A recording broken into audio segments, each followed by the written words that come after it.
6 sections. Right location, design, information, materials, skills, and amount. Let me break it through. Tama ba? Break it down. Break it down, yan, ganyan. Let's start with right location. So, ang unang message actually is about the right location. Ang imong balay, kung bibili ka ng yuta, ng lupa, dapat tama yung location. It should be safe. It should be near services from the government, from the thoroughfares. And we know na hindi lahat yon nagkakatotoo, especially for settlement sites, kasi dinadala lang sila doon, bigay ng gobyerno. But in the minimum, if you have the capacity to choose your lot, it should be in the right location. This message is sourced from the Build Back Safer message from Shelter Cluster ng Philippines and DSWD. So makikita natin dito, very quick lang, di ba? Kung nasa flooded area ka, you should raise your house para hindi ka pasukin ng tubig. Pag nasa paanan ka ng bundok, you should actually avoid that dahil pwedeng magkaroon ng erosion, pwedeng may malalaking bato na sumira sa bahay mo. And your house should not be on hilly sides, it should be in a rolling terrain, such as that. And D, it should be, gusto natin ng puno, but the trees can actually cause you harm. You have to actually move them away, kung kaya, and place your house away from them. And trees can actually help you to break, as wind breaks, to protect your house from strong winds, if they are placed strategically around in your property. Next is, sorry. Mabilis po ba? Sorry. That's okay. Okay, next is right design. Okay, we have this message about when building the house, you should have a design and a plan. Of course, hindi naman po lahat ay makaka-afford, lalo na lower income houses, makaka-afford ng architects, engineer, contractors, and experts. That's why we have this guide, no, to help those who are building themselves, yung mga DIY, nagdi-DIY ng paggawa ng kanilang balay. Another message is to always look for expert, as I've said. Kung kaya, look for expert. And another message from Right Design is this. These are the things na if you are building and you don't have that much money, hindi mo na ito ma-apply. Wala ka ng ganitong aspect sa imong balay. It can be pwedeng, wala ka ng water, sanitation, and hygiene. Wala ka ng toilet, wala ka ng bath and service areas. That can happen. And also, energization. Kuryente. Kahit nandito po actually sa urban areas, it actually surfaced na may mga balay na extension lang sa silingan. Yeah, jumper. And energization is very, very important. Ergonomics. Ergonomics is about the dimensions of inside the house. Dapat sakto siya sa sukat ng tao. Sukat ng Pilipino, I mean. We have different body sizes, body dimensions than Americans or other race. No? So ergonomics, we have measurements sa ating building laws na dapat nasusundin para comfortable tayo sa loob ng ating mga balay. Waterproofing. Water is a dangerous element kapag nakapasok sa ating mga balay. It can actually start yung mga deterioration ng ating walls and everything inside. Another is insulation. Nasa Pilipinas tayo, it's actually, we always have that, hot temperature, lalo na ngayon, tumataas siya. So insulation is very important. And how do we do that? Most people don't have that. Don't have no insulation sa ceiling. Ang kanilang mga walls po, maninipis. So, ang dali lang makapasok ng init sa loob ng balay. So, kahit nasa bahay ka, tanghaling tapat, pag wala kang aircon, ang hirap matulog magpahinga. And that is not good pag sinabi nating balay. Another is ventilation and air quality. Ventilation, there's so many things in the design na pwede natin maka-ensure na meron tayong right ventilation in passive design. Sa pag-place lang ng mga bintana natin. But that's not a easily accessible information, no? And air quality, ito lumabas siya lalo na nung pandemic dahil nung COVID, etc. So, that's actually very important din na maipagbigay alam natin sa mga LIH, low-income houses. And then next is natural lighting. Dapat mapasok yung sunlight sa loob ng bahay. But then, sometimes does that not happen, lalo na kung nasa masikip kayong lugar. And natural lighting is not only important para ma-disinfect po yung nasa loob ng ating mga balay, especially yung kitchen and yung bathroom, pero para rin po sa ating circadian rhythm for our health. So, these are the things that nilagay namin dito, part ng Build It Right Guide, for everyone to know that hindi lang bahay, hindi lang basta bongbong and roof and all of those. Meron pang ibang aspects sa bahay na hindi natin nakikita. Another is that we also included a sequence. So, paano ba nag-umpisa yung bahay? Siyempre, mag-umpisa tayo sa foundation. Next is structural. Ito yung frames. Next is yung roofing. Ay, sorry. Okay. Number 2 rin daw is bongbong, walls.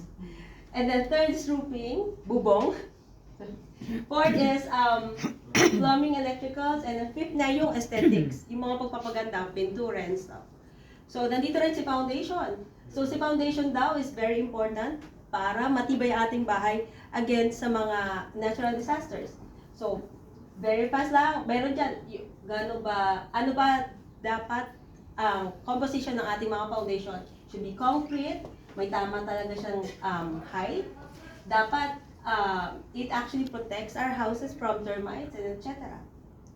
Next is also foundation. There are many ways how we can build our foundations. Unfortunately, para sa mga low-income households, yung foundation nila andito sa tubig.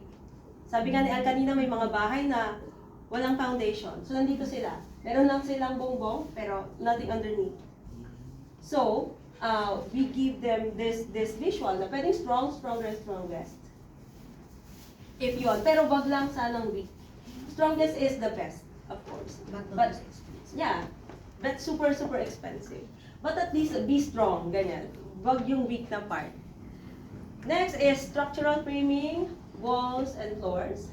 So ito, nandito rin, how do you actually make your frames lick on? So yan, maglalagay tayo ng braces. There are many ways on how to make your walls and your framing strong. And all of that. Pero po binibilisan ko na kasi this is mahaba. But if you have any questions, please feel free to. Okay. Next is roofing. Roofing is also very important.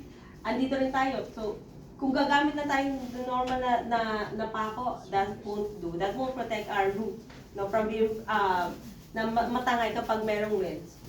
And then, also the configuration of the roof. Kapag shed type, ito yung pinakamabilis matuklat ng hangin. So there are types of roofs na matitibay. Yan, you can do that. So kayo magpapatayo po ng bahay, ito or ito. Okay? Next is plumbing and electrical. These are the utilities, very important.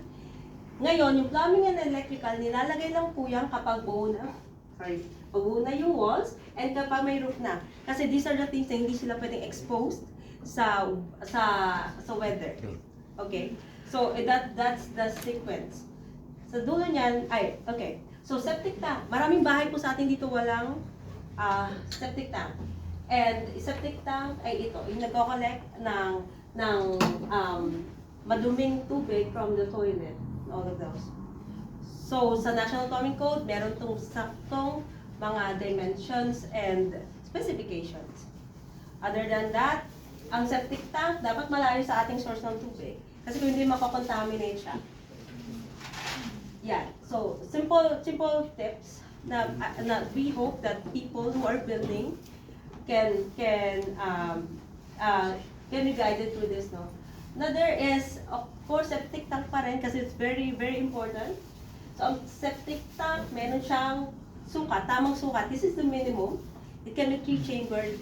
And lagi siya may inlet and outlet. So pag pumasok siya dyan, doon na kasi it's dinner time, but then paglabas sa outlet, medyo malinis na siya. And that's just the gist of it. Another is that nag-messaging po kami about potable water. Paano natin masisigurado na yung water natin, kung hindi man sila nagmi-mineral, ay potable. So these are the standards from, this is the Philippine National Standards for drinking water. Another is, kung paano natin mapapangalagaan yung tubig. O yan, dapat huwag kayo maligo o maglaba near it. Your source of water. Dapat, huwag kayo mag-build ng booster pump. Things like that na minsan dahil hindi nga nakakaabot sa lower income household, they actually do this thing. And they contaminate the water that they have. Next is rainwater harvesting, especially ngayon dito. Ang mahal po pala ng per cubic meter ng tubig. So, we have this message about collecting water. And very simple lang. Actually, ito lahat ng mabibili nyo na ito sa hardware. But no one will actually do it. Kasi wala naman tayong information na nakalabas kung paano gumawa ng simple things na to na makakatipid tayo sa tubig. Other is how dirty gutters and downpipes are important para makapag-collect tayo ng maayos na tubig. Yung gutter ito, ano siya sa Bisaya? Parang alulod? Sanduyong. Yes, correct. Sanduyong, yan.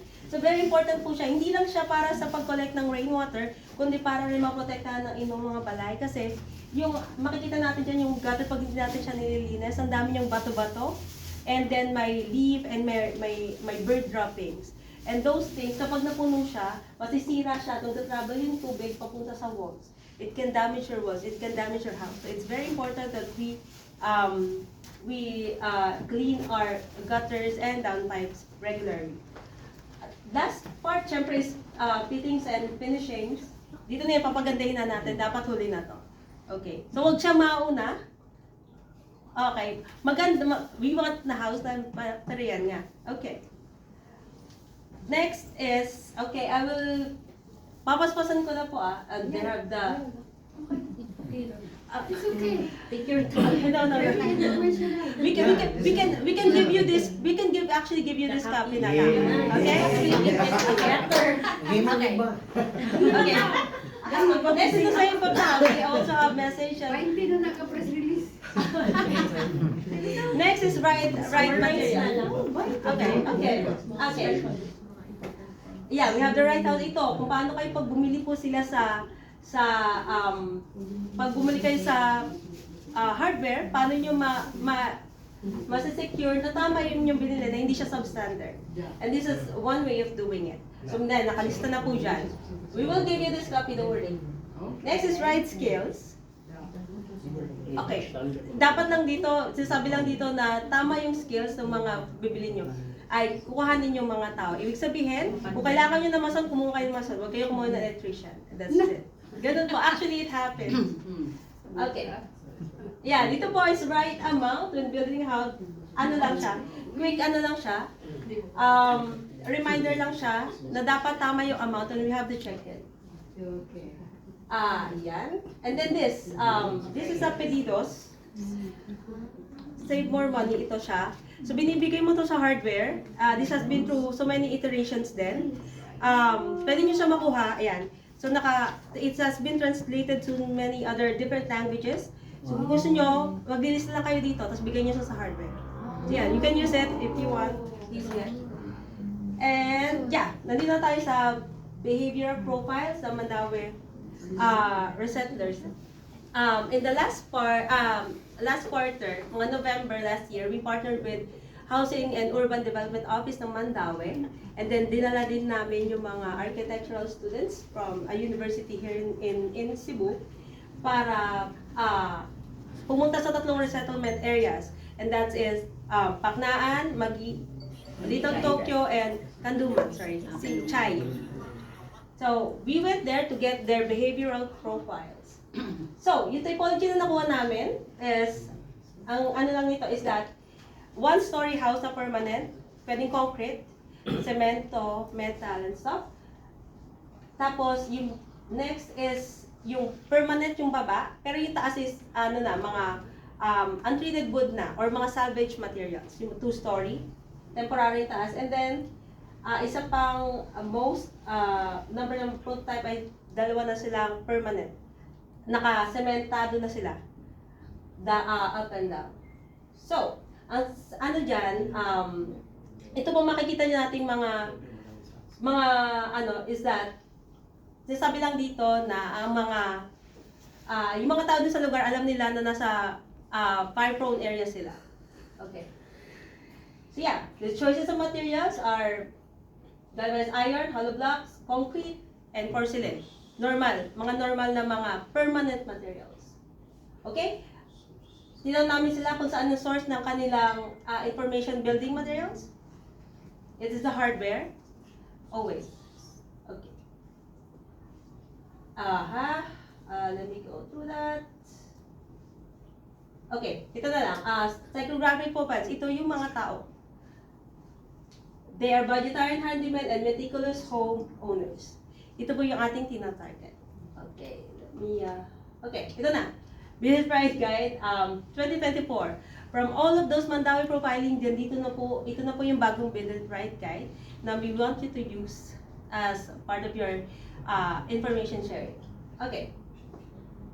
Let's start with pest and infestation. These are messages about soil treatment. Soil treatment is important sa pag-start ng pagtayo ng balay. Hindi siya masyadong ginagawa pero it's very important na lasunin muna natin yung lupa within your construction site. Yes po. Yes ma'am. And the next is that all your weeds should be treated so they can last longer. Next is that proper foundation support your house and keep it stable. So meron kami dito mga small tips about the sizes. Nandito na po silang lahat. Another is that a house with strong structure can extend. So kung maayos yung structure nyo o yung columns natin, yung foundation natin, you can actually extend and you can actually extend safely. Next is lintel beams. Lintel beams ay hindi siya karaniwang ginagamit.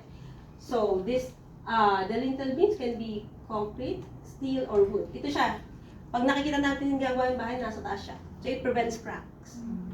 Another is gutter and downspout. Your gutter and downspout should be directed away from your house so that wala siya hindi niya masisira yung foundation. Another is the trees. Location of trees are very, very important. Yan. Another more structural. So, pamadali ko na. Yung concrete mix is also important. It should be 1 part cement, 2 parts sand, and 4 parts porous aggregates. So when we do cemento, ito po siya. This is the correct way of mixing it.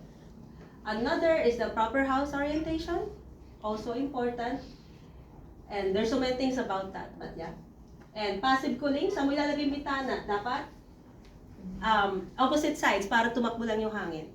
And that's it. Another is lighting. Kung saan mo, alin yung mga part na ihilawan mo. Base sa loob, gaano kalaki dapat ang bintana. There's that. And then ceiling, hot air goes up. So dapat 2.7 meters yung taas. Para hindi mainit sa loob ng bahay. Another is firewall. Firewall kasi lalo nasa resettlement site, dapat meron tayo laging firewall. Okay? Yeah. Firewall, bawal may opening.